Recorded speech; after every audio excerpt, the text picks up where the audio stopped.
Hello everyone, my name is Vladimir and welcome back to the video version of Architecture Weekly newsletter number 41.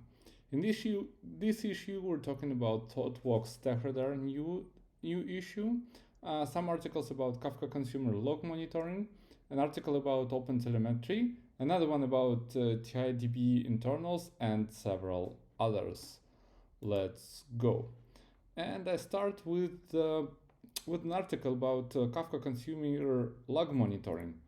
And this article is about the situation when you have some discrepancies between how consumers process the messages and how fast the producers come up with new ones.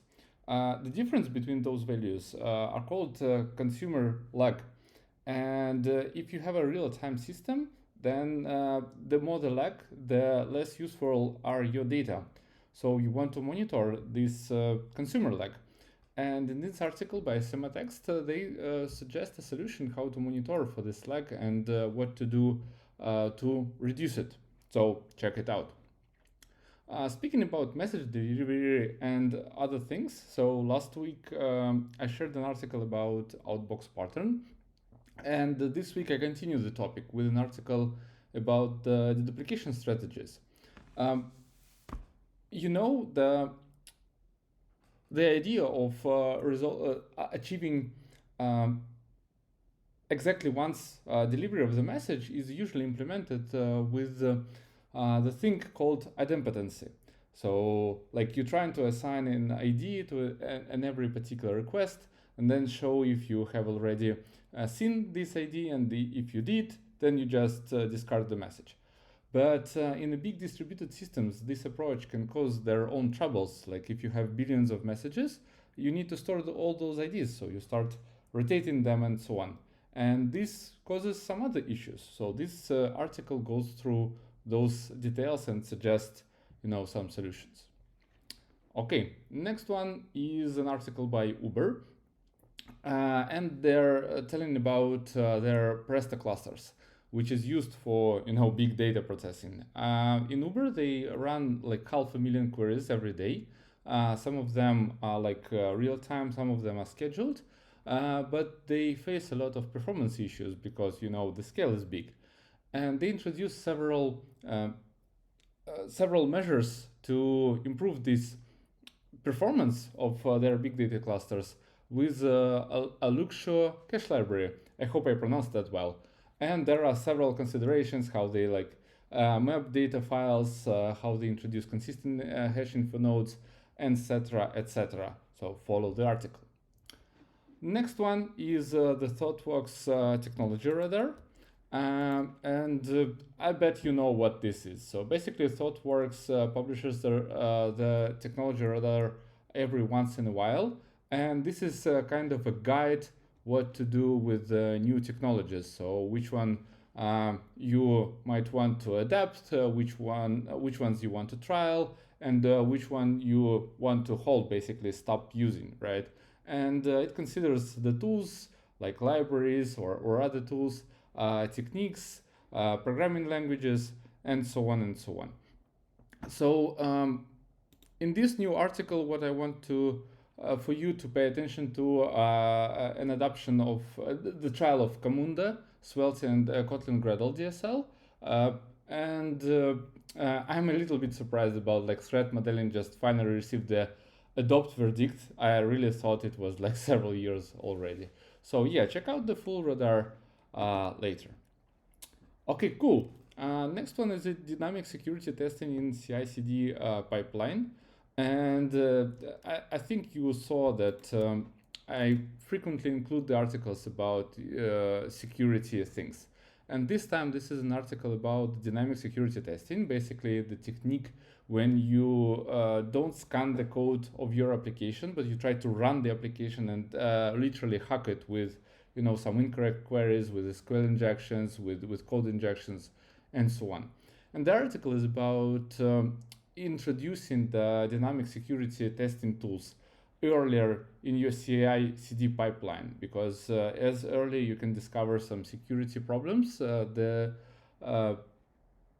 the less expensive it will be to fix them. So, you know, go through the article, understand what's there, how DevOps practices can you introduce the dynamic security testing there, and so on and so on. Okay, nice. Next one is the OpenTelemetry.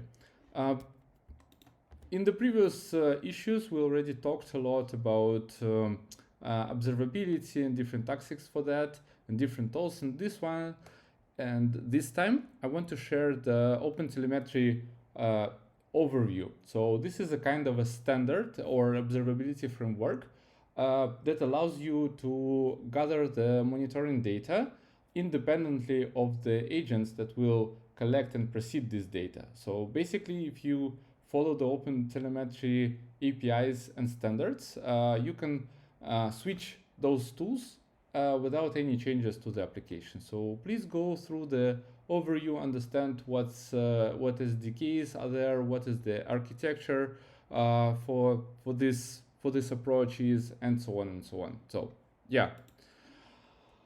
Okay, next one is TiDB architecture overview, and this is a really interesting thing because like here at Bolt, we're now switching from MySQL to TitaniumDB.